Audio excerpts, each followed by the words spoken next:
Church. We're so happy that you're joining us this morning. This is a 4-in-1. It's great to be with you, church, a family today. We got some great things we want to announce, but first we want to give a shout out to some amazing people, our first-time guests. Yes, if you're here with us for the first time this morning, welcome to New Beginnings Church. We're very excited that you're joining us this morning, and we have a gift just for you, so please come see us at Connection Central. And if you're with us online for the first time, thank you so much for being with us. We have a gift for you as well. Scan that QR code below. And do us a favor, whether you're online or in person, take what we call the 3-week challenge. Come to New Beginnings 3 separate times. And I think by then you'll know if this is the right fit for you, your friends, and your family. Hey, huge shout out to all the men who joined us yesterday at our Men of Hope conference. Amazing time. Pastor Todd got to speak. Minister Andre Ward was there. He did a phenomenal job. But really, it was the men that were there that made it special. Thank you guys so much for being a part. And a shout out to all the people that helped make it happen. And here's what we want to do. We want to make it continue. These conversations happen. This is why we have something called small groups here at New Beginnings. Outside, you'll see all the tents set up. I want to encourage you, men, women, we have a group for just about everybody. Young adults, our golden age people, if you will. This is a time to connect and just grow deeper into your faith. In fact, we have 2 different men's groups. Vito Serper's leading one, and Steve Toyoma's actually going to lead one as well. So I want to encourage you, men, women, we have a group for everybody. Go out there today and get deeper in your faith by growing wider with people. It'll be an amazing time. Hey, we'd love for you guys to save the date. October 27th, we are having our Harvest Fest. This is such a fun time. Of course, this is our Trunk or Treat Harvest Fest, and so we want to invite you. I've had people tell me for almost an entire year, hey, we're going to do a trunk. I'm like, you guys are a year out.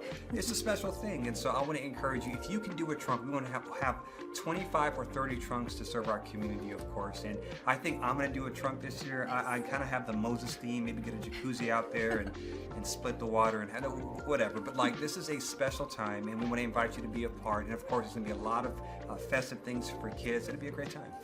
If you're interested in hosting a trunk this year, there are sign-up sheets in the back. Very cool. Also, we want to encourage you, sign up for water baptisms happening on November 3rd. It's, a public declaration of what God is doing inside your heart. We, as a church family, want to celebrate with you. So sign up if you've never been baptized, or perhaps this is a recommitment in your life, a time where you're rededicating your walk with God. And so I want to encourage you, sign up for water baptisms November 3rd. How can people sign up for water baptisms? Yes, to get signed up for water baptisms, there are sign-up sheets in the back. Hey, we are starting a brand new series today called Plus Joy, and I'm super excited about this. I love the name of the series, Plus Joy. Who does not want more joy, right?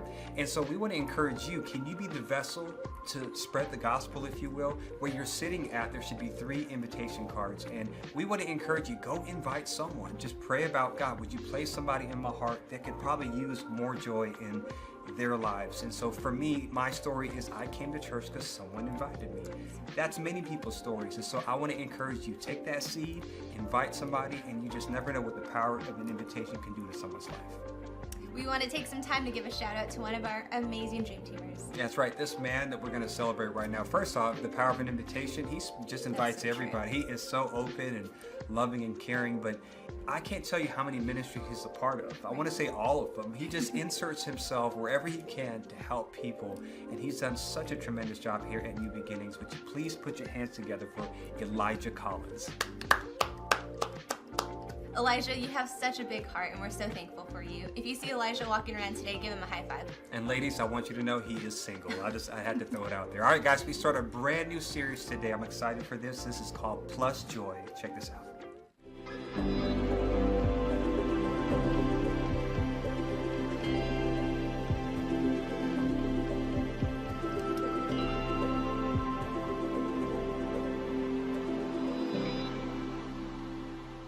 Turn to your neighbor, tell them you need to add some joy to your life. I can sense that about you right now. Just turn to your other neighbor and say, you need to add some joy. You ever feel like that? Like, which the person on my left or my right, which one really needs more joy? Who am I going to dig into today?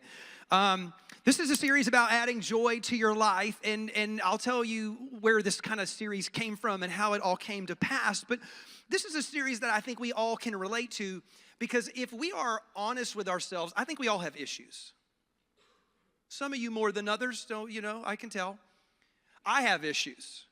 And what I realize is in life is that like all of my issues really kind of come from an inability to have joy in my life. I'll give you for an example. I've shared stuff like these before. I have an issue on the road. Does anybody have sometimes road anger, not rage, Jesus take the wheel, right? But some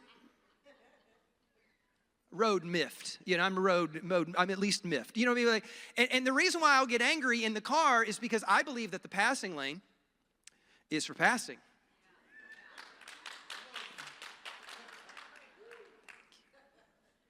It's not the fast lane, because fast is a relative term, and some of y'all, fast is not fast. It's slow.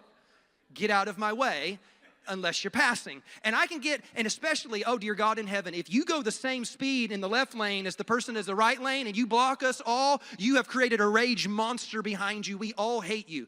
And what I really want in life is I want to, and it always has to be on the right side, because I'm always passing you on the left like I'm supposed to be doing. And what I want a digital sign that I can type something in real fast and send them a message as I drive by them to let them know how dumb they are.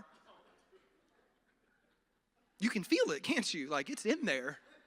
And I'm working on that. But I just realized I have issues. That's how I know I have issues. This is how bad it's gotten recently. And God is doing a work on me. I just want you to know, whatever your expectations are for your pastor, just lower them a little bit. Just bring them down a little bit. Because this is how I really knew that I had driving issues. For some reason in California, I don't know where y'all got this from. I blame y'all because I'm not from here. But in California, I don't know if you know this or not, but when you come up to a stoplight, the government has painted a white line that indicates where they want you to pull up to. And y'all don't want to for some reason. Y'all want to leave like an extra car length between you and the white line. And I want to turn right on red, okay? I want to turn right on red, but because you won't pull up to the front line, I'm back there pulling my hair out, and I don't got none, and I'm going crazy because I can't turn right on red, and I have to just sit there and wait, even though I could turn red if you would just pull up 6 more feet, if you would just...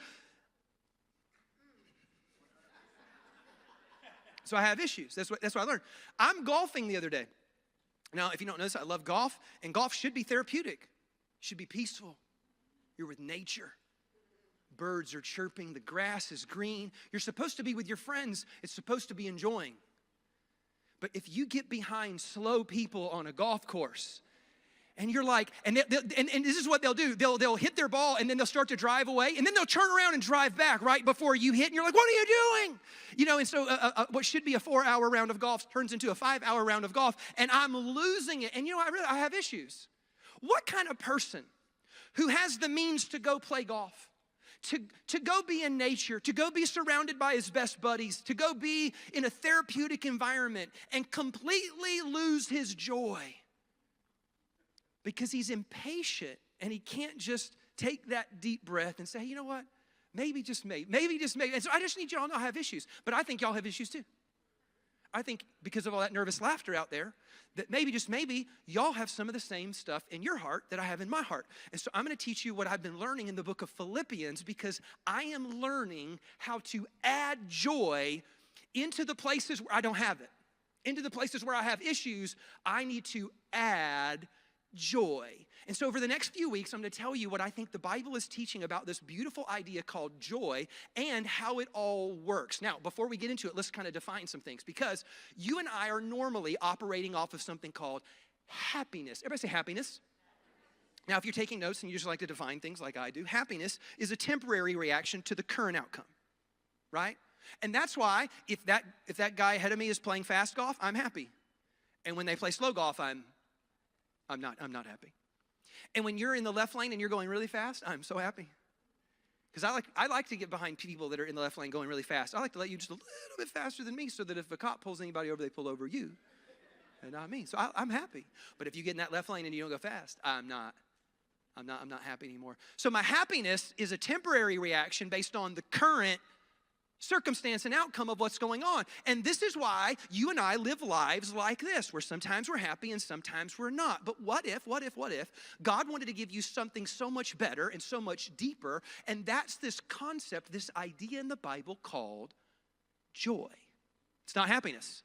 And the reason why is because joy says I'm joyful regardless of what happens. And so this is the definition for joy, if you're taking notes, is that joy is a durable attitude rooted in divine perspective. Somebody said, that's good. You gotta like you just had a fresh sip of coffee, like, that's good. This is what the target is. This is what the aim is. I don't want I don't want my mood to just be like, did it go my way? Then I'm happy. Well, if I didn't get my way, I'm unhappy. Did my kids obey? I'm happy. My kids did not obey. Not happy, right? I got that raise at work. Happy. Didn't get the raise at work. Unhappy. Well, you're a roller coaster Christian. You're up one minute, down the next, and it's a ride. And you don't want to live like that if you can learn the art of adding joy to any circumstance. And over the next 4 weeks, I'm going to show you through the book of Philippians how the Apostle Paul teaches you to do that. Now, real quick, as we journey through this book, everybody say Philippians. This is not the Philippines. For all you who love the Southeast Islands, this is different. This is in the Middle East. And the city of Philippi is who he is writing to. Now, watch this. The Apostle Paul, if you don't know this, he's a missionary and he's a theologian and he's a church planter. And in about 52 AD, he goes to Philippi and he plants a church, a Jesus gathering.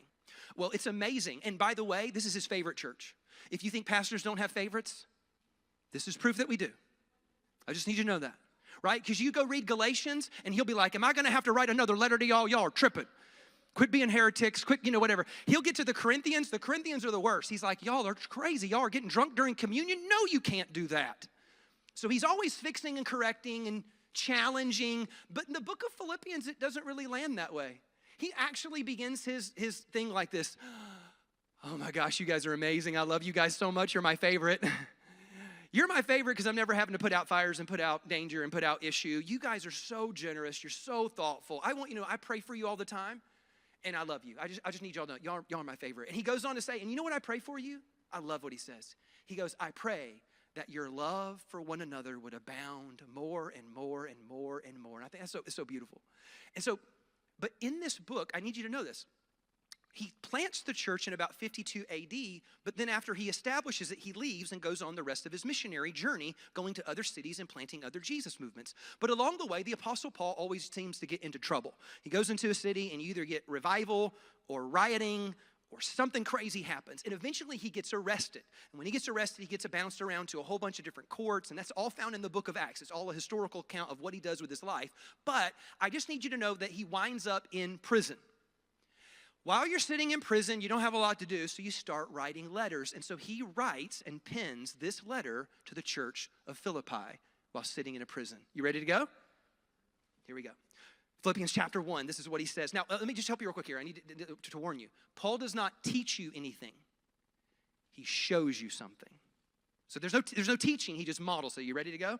He goes, now, I'd like you to know, now again, writing from a prison cell, I want you to know, brothers and sisters, that what has happened to me is awful and terrible, and I'm so angry and distraught and stressed. That's what I would say. He goes, I want y'all to know that what has happened to me has actually served to advance the gospel. Come on now. And as a result, it's become clear throughout the entire palace guard and to everyone else that I'm in chains for Jesus. And that because of my chains, well, guess what? All the other Christians around me, they have become so much more confident in the Lord, and now they dare all the more to proclaim the gospel like fearlessly. He goes, now, don't get me wrong, it's true. Some people are out there preaching Jesus out of envy or rivalry, but others are doing it out of goodwill. He goes, now the latter do so out of love. They know that I am here for the defense of the gospel. But the former, they preach Christ out of selfish ambition.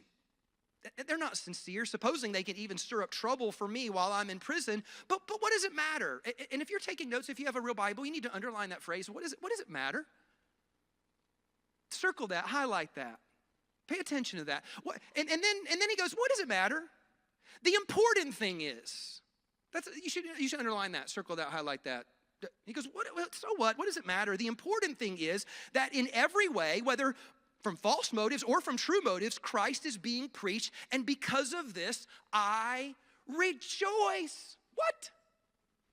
Now, I just need y'all to know, if you ever read the headlines, if New Beginning ever has to send out an email and just say, hey, everybody, we just need you to know, pray for Pastor Todd. He got arrested yesterday, and I just want y'all to know that if y'all hear from me, lower your expectations, because I'm not there yet. I'm probably going to be like, help, come visit me, bring me Chick-fil-A, help, send money, send aid, send help. Go talk to the governor for me. I will be crying. I'll be like, my cellmates are so mean to me. I'll be like, y'all get me out. Lower your expectations, because I don't know that I'm here yet, but he reveals to you this attitude, this durable attitude of like, hey, you know how to take on life? Because here's what happens. If you always live in the realm of happiness, you're living based on what happens to you. When you determine to add joy and you figure out how to do that, now life doesn't happen to you. You happen to life. Watch this. He goes, oh, yeah, they put me in a prison. Don't worry, it's all good. I got a captive audience. I'm preaching to everybody. They can't go anywhere. We're all in prison. I can preach to prisoners. They rotate guards, on the shift. I just get new guards to preach. I'm preaching to everybody. The whole prison is filled with the gospel. It's awesome. I don't know that I would have been thinking about the gospel. I'd have been thinking, woe is me. I'd have been in my sadness. I'm like, does my church even care? Does anybody know? You'd be all up in your feelings. Not the Apostle Paul. Then he looks at the reaction of the other Christians in the area, and he goes, y'all know what else is awesome? Not only am I preaching the gospel to the whole prison, but all the other Christians in the area, they know about it, and they have become so much more bold in their faith. Like, we're taking over the city. We're doing it. And then, if you don't know, there's something hidden in there. Is that in Paul's day, there were a group of people. And again, they were preaching Jesus, but when they looked at Paul, they said, well, you know why Paul got thrown in prison? They got thrown in prison, and they made up a bunch of lies about it, and they were kind of talking bad about it.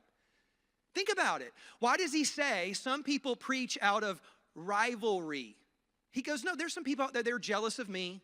They're jealous of my influence. They're trying to say because I got thrown in prison, it's because I was a bad guy and I did something wrong. He goes, but you know what? I don't care. Now, I don't know about you, but when people talk bad about me, I like to fight. I like to argue. I'll be like, oh yeah, let me tell you about you. You know what I mean?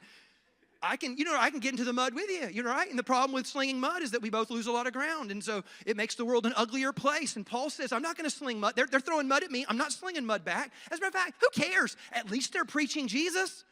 And you know what? As long as they're preaching Jesus, I don't even care what they say about me. May God be glorified. Let's just all rejoice together. To which I read this and I'm like, what? Who are you? Who thinks like that? What is he on, and how can I get some of that? That's some heavy-duty Prozac. To take on imprisonment and threat of death and people talking bad about you, and you're like, it's all good. We're killing it. It's all good. We're going to build the kingdom. Like, who is this guy? What I'm telling you is that he is operating at a higher level than me. I'm like got that yellow belt, maybe an orange belt, and my man's a 4th degree black belt. You know what I'm talking about? Some people, like we're in pre-K, and some people operate at a PhD. This is some PhD level stuff here, because what he's showing you is this. If you're taking notes, this is a really, really good statement. If you add joy to your circumstances, you can turn a bad situation into a divine opportunity. Come on, one more time. Give me that cup of coffee. That's good. That's good. Because think about it. Whether this happens or that happens, I don't care. I'm adding joy. Whether this happens or that happens, it doesn't matter. Joy leads the way. No. By the way, if you want the most perfect diagram or the little breakdown of what joy is, man, we teach this to our children. By the way, if this is the only thing you got out of the whole sermon, it would change your life. You know what the acronym for joy is? Jesus, others, you. Jesus, others, you. Jesus, others, you. If you miss the rest of the sermon and you just write that down, I promise, that lands when you're 7 years old, and it lands when you're 70 years old. It's beautiful. And if you live a life where, what about Jesus? What about others? And then maybe later I'll think about myself. And that is just a way that you take on life in a completely different way. And now you're not on the roller coaster of emotion. Now you're grounded by joy. Now watch this. Can I poll the audience here real quick here? How many of you have seen that movie Inside Out, little cartoon movie about the emotions? Who has not seen Inside Out? What are you doing with your life? Get out there. Live. I'm kidding. It's a cool movie. It's a cool movie. It's about a little girl, and inside of her heart are all these little emotions, and there's joy, and there's sadness, and there's anger, and there's disgust, and there's fear, and there's all these emotions. And if you've ever thought about emotions or studied emotions, I just need you to know this. Emotions are what God gave you. Emotions are the thing that make you realize that you're alive, that you're engaged, that you care, that something's going on. Emotions are a reflector of how you are seeing the world around you. And so because of the way you see the world, an emotion reacts inside of you. And so after watching that movie, I was so compelled by it, I started looking at emotional charts, and I came across an emotional chart that I wanted to share with you.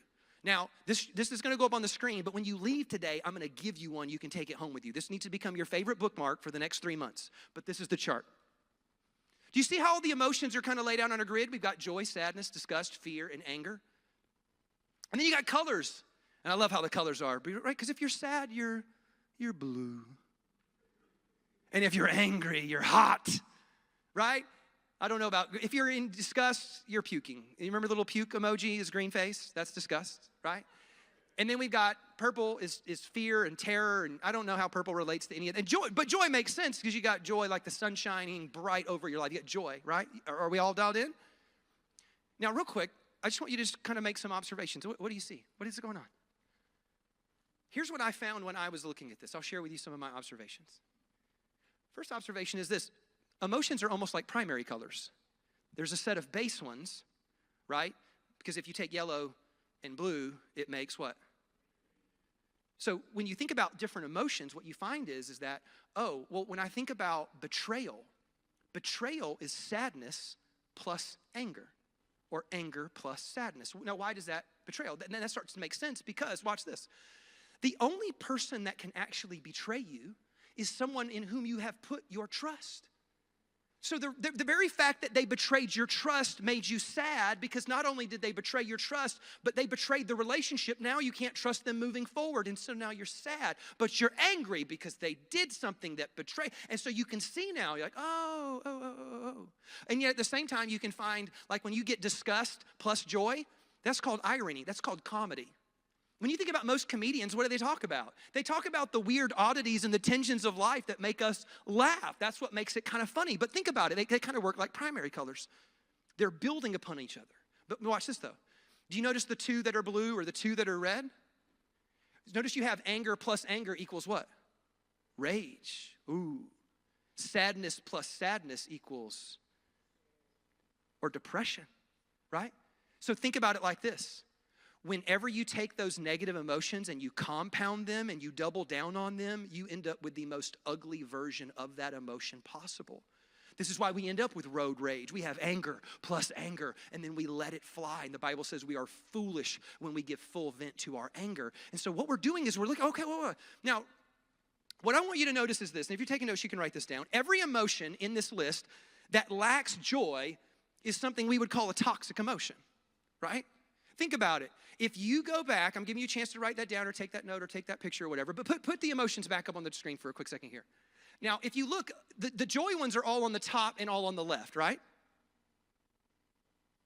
But if you look at the inside, every one of those emotions, despair, does that sound like good or bad? What about contempt? Not having contentment in your heart. Contempt is, I despise you and look down on you. I roll my eyes in disgust at you. That's contempt, right? How about terror? How does that sound? Every emotion that doesn't have a little yellow sunshine on it is bad. That is a toxic emotion. But the opposite is true, right? If you're taking notes, you can write down the other half of it, which is this, is that the only emotions on that chart and the only emotions on that list that are healthy are the ones that have been infused with joy. So, Todd, what you're telling me is this. If I don't learn how to add joy in all of my circumstances, I am now inviting a toxic emotion to lead my life. Can you put the emotions back up on the list now? So when you think about it, think about the power. See, fear is something that God wants you to harness. Because when you add joy to your fear, you end up with something protective. Right? When you add joy to your anger, you get zeal and passion and righteous indignation. This is why we fight the injustices of the world. The reason why we fight, or think about this, the reason why we fought against slavery is because it was an injustice and we were angry at it. But we weren't angry at the people who were enslaved. We were angry at the whole system, and we wanted to break it down and infuse joy into it. And so it becomes zeal and passion. That's what we want to have in life. When you think about it, think about what grief is. Grief, to me, is when you take your sadness and you learn how to add joy to it. Because here's the thing you have to think about grief. Grief is the price you pay for love. The only reason you grieve is because you loved. And if you didn't love anything, you would never grieve. So grief becomes this emotion. I had actually a man show me this not too long ago. There was a man who was married over 40 years and he lost his wife to illness. And when I asked him how he was doing, and he's a wonderful Christian man, I said, how are you doing? How are you hanging in there? And you know what he said to me? He said something so profound. And I said, I want to be like that. He said, Todd, I'm so sad and I'm so devastated. But every day I thank God and I'm grateful for every day that I had with her. And I thought, that's how you add joy to your sadness. You add some gratitude in there. And then now all of a sudden it becomes nostalgic and it becomes therapeutic grief. Now I'm moving forward. And Jesus said, no, it's good to grieve. And if you learn how to grieve, God will grieve with you. It's a powerful thing. And so think about all these emotions that you and I have. Now again, if I'm in prison, sad. Right? Woe is me. I'm afraid. Maybe they're going to kill me. I don't know how this is going to go out. I'm not sure if my roommate snores. I mean, it could be bad. Right? Anger. Ever been angry at God? Let's just be honest. You've been angry at God probably once or twice in your life. You're angry because God didn't cooperate and do what you thought he ought to do. I don't know how Paul processes that. He's like, God, I'm out there preaching the gospel. I'm out there building the church. I'm doing everything you asked me to do, and it ends up in a prison. What would be the point, God? Why would I even keep on? I mean, you could get angry with God, but you would miss something. You would miss the ability to do what the Apostle Paul did, which is this. I'm going to show you that even in a prison, you can add joy. And even in your sadness, you can add joy. And I'm going to show you how. Are you ready to go? I'm going to give you some application. I'm going to give you some questions to ask, because what Paul does, again, he doesn't even teach you this. He just models it, and I happened to found it the other day. It's interesting. Go back to verse 18. After he talks about the prison and all the mess and the people running his name through the dirt, if you remember it, he has this line in verse 18. He goes, but what does it matter? Everybody say, so what? That's like a fancy way of saying so what, right? You can be like, but what does it matter? So what? Same thing, just a different attitude. You know what I'm talking about? But that's the attitude. I want you to capture the attitude, because if y'all were doing your Bible in a year program, y'all just read right over this. I need you to slow down. He actually looks at all of his circumstances and he says something so powerful. He goes, so what? The important thing is, right? And so these are the three questions I want to give you, and they're all what-based questions. The first one is this. Everybody say, so what? So I just need you to get a fresh tattoo. I don't care. Put this somewhere where you'll remember it, because let's be honest. When I can't turn right on red within 60 seconds of getting to the line, I'm being petty. I'm tripping. What if I had the ability, so what? I'm just happy I have a car. I'm happy I have a destination to go to. I'm happy that I'm healthy enough to drive still. I'm happy that I can afford the car. I'm happy that I'm going to a job that I love, with people that I love. What are you talking about? And I'm sitting here losing my joy because somebody couldn't pull up 6 more feet? How petty am I? Come on, Todd, so what? Right? And so many times in life, people cut you off in traffic. So what? Maybe they're not hurt. Maybe they had to use the bathroom really, really bad. I don't know what's going on with them. So what? When you see, every time in life that somebody does something wrong or something doesn't go your way or something kind of remotely bad happens to you, if you take all that personal, you're a miserable person. You're an unhappy person. And let me help you out real quick here. Everybody around you is unhappy with you because you let it spew out onto everything around you. Because we have an inability to add joy into the simple things of life. And so what I want you to do, now let me add to it though. Can I do that? Because if you just say, so what, you can get real dismissive, and I don't want you to have a dismissive attitude. So I need you to add to it. So this is how you would add to it. You would say, so what? The important thing is, you see it now? It's not dismissing the person, and it's not saying nothing bad happened. So sometimes it does. But it's saying, so what? You know what the important thing is? And here's what you'll find. If you have the ability to add in that next line, the important thing is, you can find 1,000 things that are more important than what's stealing your joy right then and there. I promise. Remember when I said when I can't pull up to the line? And I guarantee you, me getting annoyed, me getting frustrated, me losing my patience, me going through all that, if I just said, so what, it's no big deal. You know what the important thing is?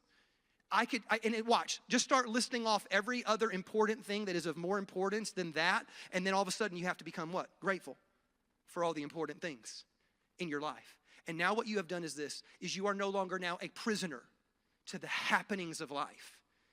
You are the person happening to the world around you. This is the beauty of it. Now that's for the petty stuff in life. Now, I just need you to know, I'm a pastor. I deal with some of the heaviest stuff. I have prayed with people until I've seen them pass into glory. I've seen people in hospital beds with the most dire of pain. I've been there. And so I just need you to know, I don't want to dismiss that. Some things in life are heavy and they're burdensome and they're hard. And you know, for those, I got a question for you. And the question would be this: what is the next right thing?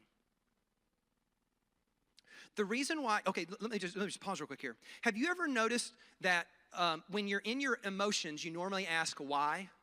Why, God? Why is this happening to me? And why did they do that? And why are you such an idiot? And why is it, you just get your whys? Why? Have you ever noticed something? Have you ever noticed that God does not answer your why questions? Think about it. Think about all the times you ever ask God why. Does he answer those? Usually not.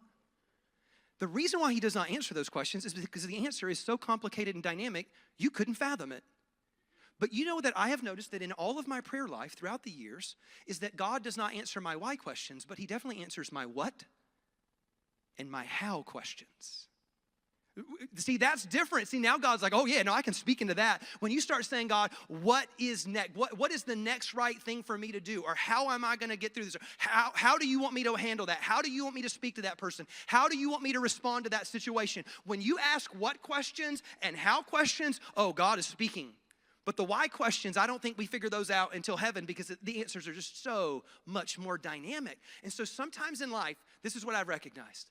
Life is so burdensome and so heavy that if you find yourself in the rage, if you find yourself in the terror, if you find yourself in the depression and the despair where sadness is compounded upon sadness, you don't know what to do. You are not thinking clearly anymore. Your emotions have fully taken over. And so the reason why this question is so important is that it grounds you. And so, how many of you have ever gotten super emotional and then gone and reacted and made an emotional decision? Okay, how'd that work out?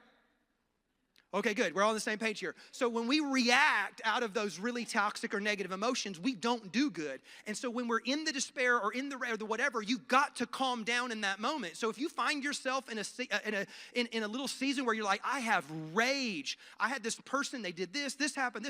I had rage. I'm telling you, you better shut that down now before you do something that winds you up in jail or a broken relationship.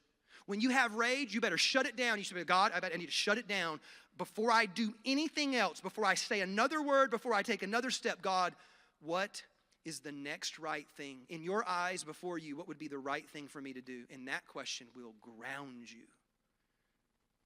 Somebody say, that's good. That's good. That's good. I needed that. Okay, there's a third question. You ready? The first question is, so what? Right? For the petty things. For the things where you are completely overwhelmed and the emotions are taking over, you got to ask God, what is the next right thing? Because that's the only thing that'll guide what you do next. But in all things, everybody say all. In all things, this is my favorite question. This is the best question. You ready to go? What are you teaching me? What are you teaching me? Because listen, here's the deal. When I pull up to the stoplight and you won't pull up a car length like you ought to, and I'm stuck behind you and I'm losing my joy, what do you think that reveals about me? It reveals in me that I have impatience. So God, right now, I've lost my joy. God, I'm annoyed at this unknown, faceless character that's in front of me that doesn't know how to drive. And I've lost my joy. What are you teaching me? Oh, I'm revealing to you that you are an impatient person and you need more patience in your life. That's what it is. So watch this. I just need you to know this whole thing is a journey where God's trying to teach you and grow you and mature you. And here's the problem. This is the worst part of it. How many of you know that if I say, you know what, God, okay, I get it. I am an impatient person. You know what, you're right. God, would you please help me with patience? Okay, here's the problem. This is terrible. When you ask for patience, have you ever felt like an angel came across and sprinkled patient dust over your life? Just to go, like Tinkerbell showed up and was like, here you go, poof, now you're patient. Has anybody ever had that? I just was checking. I thought maybe there was one of y'all. Maybe an angel visited you in your car because they haven't visited me ever. And here's the problem with journeying through life is that you pray for patience and God does not give you patience. He gives you something to challenge your patience. Because only by enduring through impatience and forging ahead and choosing joy and choosing to add joy, that's the only way you build in you patience. And strength is the same way. I think we're up here praying for these little kids earlier. We're praying, God, give them strength and health and wisdom and favor. Guess what? Here's the problem. If I say, God, make me strong, God doesn't just come in and like, pop, pop, pop, pop, pop. He's like, oh, I'll give you a mountain to climb. And by the time you climb to the top of that mountain, you will be stronger. So God doesn't give you the thing that you need. He gives you the path to get to the thing that you need, because God can't just give it to you. You've got to go discover it. It's got to be fortified within you. And that is the journey of becoming godly, or becoming like Christ. And so every circumstance, you can always be applying this. In light of this, God, what are you teaching me? God, in light of this circumstances, what is it that needs to mature in me? God, in light of this, where do I need to grow so that I can overcome that? God, in light of how I just failed and totally bombed at that situation, what is it that I need to add to my tool belt so that next time I come up to that test, I'm passing that thing? That is the question. God, for the petty things, and so what? Who cares? I got more important things going on. You know what, for the big things, God, what is the next right thing? I don't want to make an emotional reaction, but in all things, oh God, what are you teaching me? What are you showing me that I really value in life? Where are you showing me that I need to grow and mature? And when you do that, I'm telling you, you become powerful. The reason why we are so miserable, and the reason why we're so depressed, and the reason why we are so anxious is because we mostly fixate on things that are outside of our control. This is why people that watch the 24-hour news cycle, you're constantly angry and depressed. Because everything that is in that news cycle is outside of your control. Hey, does any of y'all get to decide who gets elected in the presidential cycle? I'm just checking. Nobody asked me my opinion. But no. But when you fixate on it, but watch this. But when you say, okay, God, in light of these circumstances, what do I do next? What's the right thing? Should I dismiss that as petty? God, what are you teaching me? You know what you've done? You've centered all of your attention on what is inside of my control. And now I've become a powerful person. Versus a victim. Because the victim is the person who fixates on what's outside of their control, and then they end up with anger and resentment and bitterness and anger because they're constantly in their prison. And God's trying to set you free and say, no, you can have life and life to the fullest. But the only way you get that is you got to learn the art of adding joy no matter what. To dismiss the petty things, to endure the most difficult things, or to always be learning and growing through everything. God, what are you doing in me? And when you do that, you become a joy-filled person. That way, when you're getting thrown in prison, you're like, it's all good. I'm just preaching to new people in here. Don't worry about it. We're going to build the kingdom here. Don't worry. The Christians are excited and emboldened. Don't worry. They're still preaching. Like, nothing matters. Only the important thing matters. And now you become an empowered person. Watch this. This is so profound that Paul even applies it to his own death. This dude's crazy. This guy has had joy on a different level. I'm going to show you. Watch this. Ready? So he gets done with the end of this thing on what does it matter? Focus on the important thing. But watch this. In Philippians 1, verse 21, this is kind of near the end of the chapter. This is the end of the dialogue that he had with the church. He goes, for me, I need y'all to know that even though I'm in prison, they're talking about sentencing me to death. And I've been thinking about that. And here's what I came up with. Well, for me to live, that's like living out Christ's purpose for my life. But to die, that sounds awesome because I go to heaven, and that is great gain.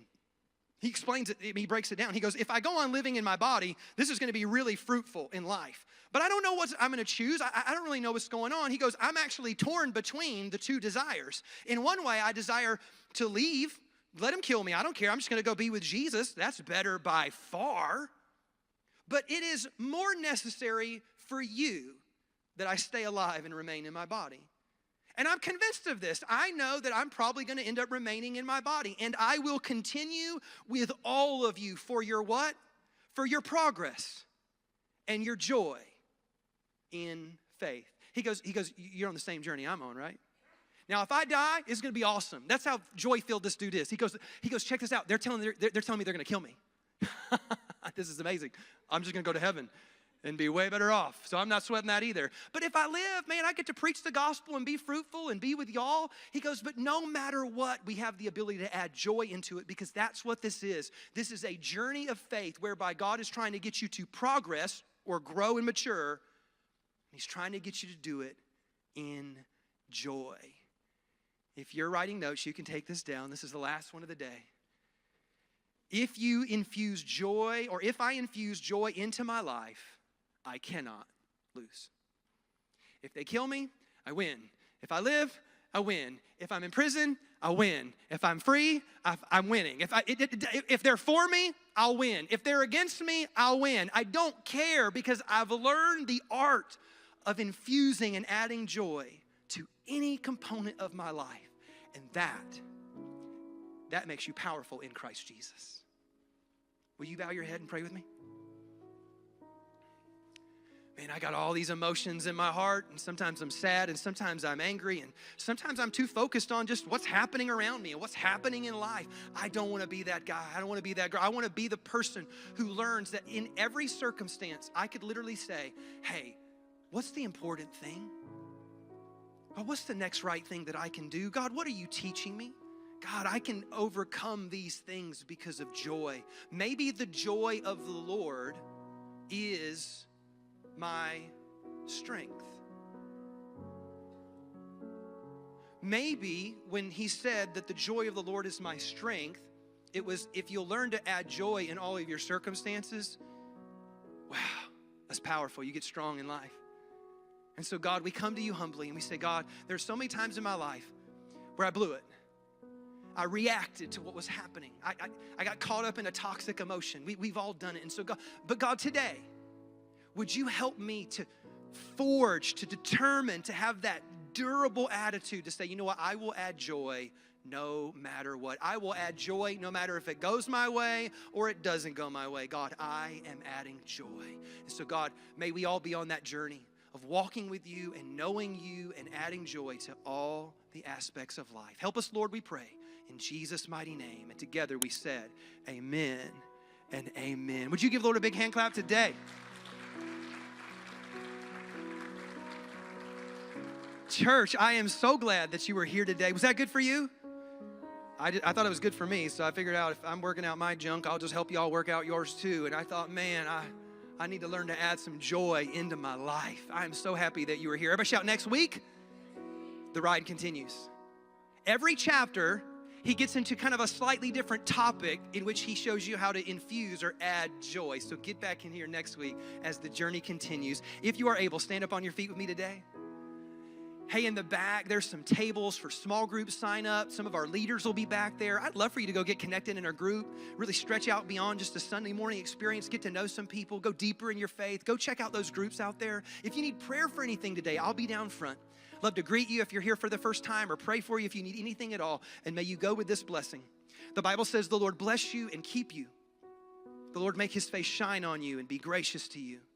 The Lord turn his face towards you and give you peace. Somebody say amen to that. Church, I love you. God bless you and have an amazing rest of your week, and we'll see you soon.